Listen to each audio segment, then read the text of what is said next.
Hi PUBG friends, and welcome to another episode of PUBG Playbook. I know everybody at the end of the day is scrapping trying to get that chicken dinner, but sometimes it's just not in the cards. We're coming into the game where the leaderboard is still tight enough that there's a fight for first. We're coming into Circle 6, where there's only a smidgen of Cobreria in play in a section of the map that doesn't usually get that much attention. We've been seeing teams moved into less and less cover. So now let's move a little bit further ahead into where we are now in Circle 7 as everything's starting to close about the 25-minute mark. Sonics have their own ridge where they have been demolishing teams around them and have a massive kill count just due to great area control. Shoot to kill is going to be in the east, but very few options on how to rotate away from it. Our Cobreria teams that are still fighting for some form of safety are going to be AKM to the south and Gascans to the west. As Circle 7 pops into a new zone, there is really only about a rock for cover and that high value spot for Sonics. Their ridgeline has oversight on everything. We've talked about time and time again that Gascans and Adam and they're just amazing shot calling and quick responses. So let's follow how they try to navigate this. Instead of pushing the circle, Gascans opts to push into AKM's position. As the circle pops, they understand what their new goals are and execute fast. They toss down smokes to give themselves cover to cross an open road so AKM can't see them. This allows them to come in through a back gate. The issue is that's its own independent choke point. Gascans knows AKM's general position, but they are walking into a complex area to firefight in with inexact info. AKM has read the weakness in their defense and put Domox in a good position to defend. Viewers tend to forget, but we make smokes opaque for watching.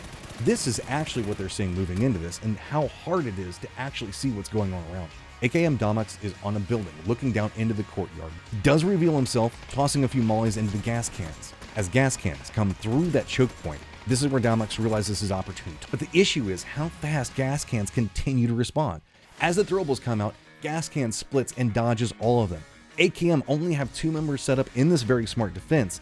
Those 2 angles and elevations are good to try to make sure that they can turn this choke point into a kill box, but now that they have been revealed and heavily outnumbered, this is a problem. Domox's stand is a valiant attempt, but in the end it doesn't get the knocks that he wants, but it serves as a great distraction.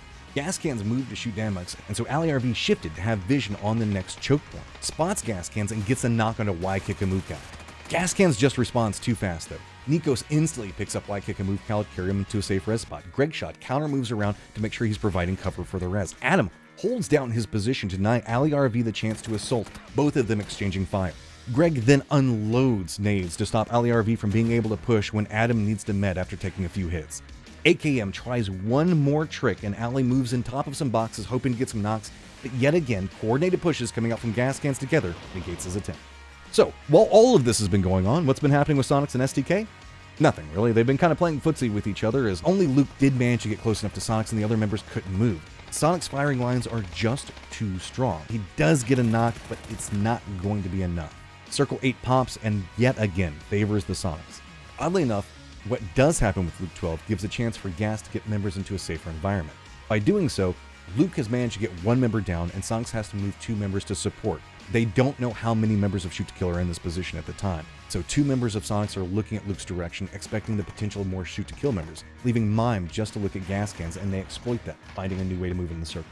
Gascans are clinging to life where they can. They do spot a rock and set their sights on trying to get to it. It is the only safety to be had. STK lose their small bit of cover and die to the zone. There's just no way for them to make it in. Gascan's fight isn't over. Survival points accomplished, yes, but it's time to go for more. Problem is, Tig has already moved to the rock and has a way easier approach than they do. Sonics do a great job of defending up their area of control as they've been doing the entirety of this game. Gascans are trying, but it's not long before the options just get too limited. With the blue at their back, they're slowly being picked apart. Waikikamuka gets a knock on Tig, and suddenly the rock becomes an option again. He charges for it, pushes in, and flushes Tig.